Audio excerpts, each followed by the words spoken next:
রাজ্যের সমস্ত সরকারি এবং সরকারি সাহায্যপ্রাপ্ত বিদ্যালয়গুলির জন্য আসছে একটা ঐতিহাসিক পরিবর্তন। কি সেই পরিবর্তন, কোন ক্ষেত্রে পরিবর্তন, পড়ুয়াদের জন্য সেটা কতটা উপযুক্ত, সেই সমস্ত তথ্য তুলে ধরবো এই ছোট্ট উপস্থাপনার মধ্যে দিয়ে। আমি তোমাদেরই এসপি ম্যাম, মনোযোগ সহকারে শুনে নাও। এবং এই যে পরিবর্তনটা আসছে সেটা যদি তোমরা না মেনে চলো তাহলে তোমাদের জন্য কি ব্যবস্থা নেওয়া হবে সেখানেও কিন্তু কিছু কথা বলা আছে। তাই মনোযোগ সহকারে যেমন শুনতে হবে তেমনি সেই অনুযায়ী কিন্তু তোমাদের চলতে হবে, না হলে অদূর ভবিষ্যতে তোমাদেরকে কিন্তু সমস্যায় পড়তে হবে। তাই ভালো করে শুনে নাও, বুঝে নাও। একটা প্রতিবেদন এই সম্পর্কে আমি তোমাদের কাছে তুলে ধরছি এবং সেখান থেকে কিন্তু তোমরা বুঝে যাবে কি হতে চলেছে। দেখো এখানে কি বলা হচ্ছে, সমস্ত স্কুলে চালু হতে যাচ্ছে বায়োমেট্রিক অ্যাটেন্ডেন্স। ঠিকই শুনছো, বায়োমেট্রিক অ্যাটেন্ডেন্সের ব্যবস্থা থাকছে। এবং এই যে বায়োমেট্রিক অ্যাটেন্ডেন্সের ব্যবস্থা করা হবে এটা শুধুমাত্র শিক্ষক শিক্ষিকাদের জন্য নয়, সমস্ত স্কুল পড়ুয়াদের জন্যই কিন্তু এই বায়োমেট্রিক অ্যাটেন্ডেন্সের ব্যবস্থা হতে চলেছে। এই বায়োমেট্রিক অ্যাটেন্ডেন্সের কথাই যে তোমাদের বলছি, সেই অ্যাটেন্ডেন্সে যদি তোমাদের হাজিরা কম হয় তাহলে কিন্তু পরীক্ষায় তোমাদেরকে নাও বসতে দেওয়া হতে পারে। তাই সেই সম্পর্কে খুব সচেতন তোমাদেরকে থাকতে হবে। তোমরা স্কুলে যাচ্ছ, পড়াশোনা করছো, অথচ পরীক্ষা দিতে পারবে না, সেটা তো কাম্য নয়। পরীক্ষা যদি নাই দিতে পারো তাহলে তো পরবর্তী ক্লাসে উত্তরণ হওয়ার সম্ভাবনাও থাকবে না। তাই সেই দিকে তোমাদেরকে অবশ্যই নজর দিতে হবে। প্রতিদিন যাতে তুমি হাজিরা দিতে পারো, হাজিরা থাকো, তার জন্যই কিন্তু এই বায়োমেট্রিক অ্যাটেন্ডেন্সের ব্যবস্থা শুরু হচ্ছে। এবং তার মাধ্যমে এটাও বোঝানো হচ্ছে যে যদি অ্যাটেন্ডেন্স কম হয়, যতটা প্রয়োজন তার থেকে যদি কম হয় তাহলে কিন্তু পরীক্ষায় তোমাদেরকে বসতে দেওয়া হবে না। এইবার ডিটেলস আলোচনা করে দিই যে কি বলা হচ্ছে। দেখো ভালো করে বুঝে নাও।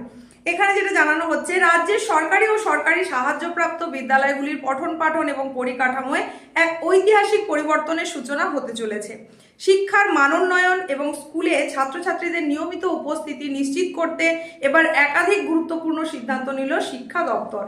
অখিল ভারতীয় রাষ্ট্রীয় শৈক্ষিক মহাসংঘের 11তম জেলা সম্মেলনে উপস্থিত হয়ে রাজ্যের স্কুল শিক্ষামন্ত্রী এই নতুন পরিকল্পনা এবং নীতিগুলির কথা আনুষ্ঠানিকভাবে ঘোষণা করেন।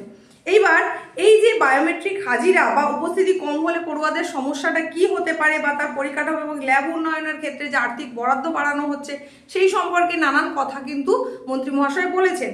এইবার আর কি বলা হচ্ছে এখানে, রাজ্যের সরকারি এবং সরকারি সাহায্যপ্রাপ্ত স্কুলগুলিতে পঠন পাঠনের পরিবেশ উন্নত করতে এবং স্বচ্ছতা আনতে বায়োমেট্রিক হাজিরা ব্যবস্থা চালু করার সিদ্ধান্ত নিয়েছে সরকার। এই ব্যবস্থার মাধ্যমে ছাত্রছাত্রীরা স্কুলে প্রবেশের সময় এবং বের হওয়ার সময়, ভালো করে এটা নোট করো, ভালো করে লক্ষ্য করো, বুঝে নাও, তুমি যখন স্কুলে ইন করছো তখন এবং যখন আউট হচ্ছে তখন সেই সময়তে ডিজিটাল আঙুলের ছাপ দিয়ে উপস্থিতি নথিভুক্ত করবে।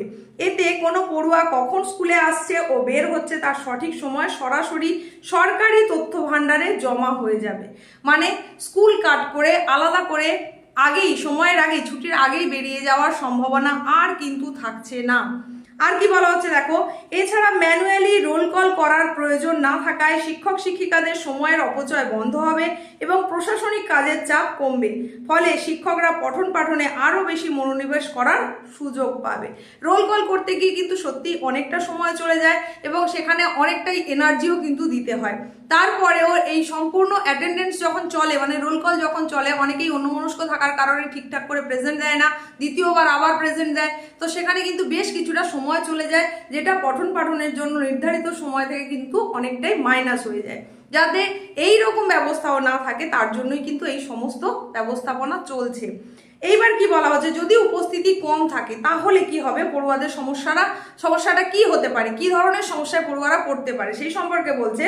স্কুলে নিয়মিত না এসে বা উপস্থিতি কম থাকলে ছাত্রছাত্রীদের নানান ধরনের সমস্যার মুখে পড়তে হতে পারে। তার মধ্যে প্রথমটা হচ্ছে পরীক্ষায় বসতে বাধা। প্রধান সমস্যা হলো শিক্ষাবর্ষের শুরু থেকেই ন্যূনতম উপস্থিতি না থাকলে পড়ুয়াদের বার্ষিক বা বোর্ডের চূড়ান্ত পরীক্ষায় বসতে দেওয়া হবে না। বোঝা গেছে নিশ্চয়ই। নেক্সট বলা হচ্ছে স্কলারশিপ ও সুযোগ সুবিধা থেকে বঞ্চিত। নানান রকম সরকারি স্কলারশিপের ব্যবস্থা তোমাদের জন্য রয়েছে, এছাড়াও আরও নানান কিছু সরকারি সুযোগ সুবিধা কিন্তু তোমাদের জন্য প্রচলিত রয়েছে। সেই সমস্ত সরকারি সুযোগ সুবিধা থেকেও কিন্তু তোমরা বঞ্চিত হবে যদি তোমাদের অ্যাটেন্ডেন্স কম থাকে। দেখো এই সম্পর্কে কি বলা হচ্ছে, পর্যাপ্ত উপস্থিতি না থাকলে সরকারি নানা সুযোগ সুবিধা, স্কলারশিপ বা শিক্ষাবৃত্তি পাওয়ার ক্ষেত্রেও বাধা তৈরি হতে পারে। একই সঙ্গে প্রতিদিন ক্লাসে অনুপস্থিত থাকার ফলে লেখাপড়ায় পিছিয়ে পড়া এবং বিষয়ভিত্তিক ধারণায় ঘাটতি তৈরি হওয়ার মতো একাডেমিক ক্ষতি তো থাকছেই। এই হচ্ছে তোমাদের জন্য বলা হলো। এবার পরিকাঠামো এবং ল্যাব উন্নয়নের জন্য যে আর্থিক বরাদ্দ সেটা সম্পর্কে জানানো হয়েছে। একটা বড় অঙ্কের আর্থিক বরাদ্দ করা হয়েছে যাতে ল্যাবরেটরির উন্নয়ন হয় এবং পড়াশোনার দিকেরও মান উন্নয়ন হয়, তার জন্য কিন্তু স্কুল পিছু বেশ পরিমাণ টাকা কিন্তু দেওয়া হচ্ছে, সেই সম্পর্কেও বলা হয়েছে।